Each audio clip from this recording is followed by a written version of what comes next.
Congressman Paul, as you know, when Standard & Poor's downgraded the country's credit rating last week, one of the reasons S&P listed was because of partisan gridlock in Washington. Congressman, what specific things would you do as president to increase growth, calm the markets, create jobs that could pass through a divided Congress?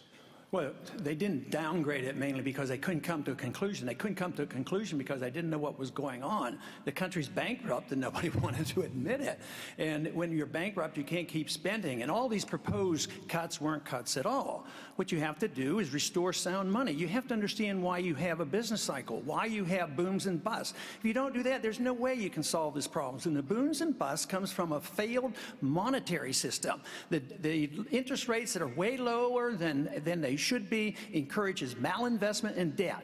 And to get out of that, all this other tinkering, you cannot do that unless you liquidate debt. You don't bail out the people that are bankrupt and dump the debt on the people. That is what's happened. So you have to allow liquidation of debt, eliminate the malinvestment, then you go back and you can get growth again by having a better tax structure, lower taxes, invite capital back into this country, get a lot less regulations, and under those conditions, you can have growth again. And you can get it through a divided Congress.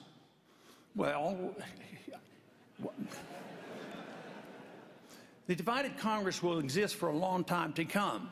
Yes, you would have to get it through a divided Congress. But the one thing is, if you approach it constitutionally, if you approach it on the principles of liberty, you can bring people together. If we have to cut, maybe we wouldn't be so determined that you can't cut one nickel out of the militarism around the world. Neither the Democrats or the Republicans want to cut that. So if you want to cut, you have to put the militarism on the table as well.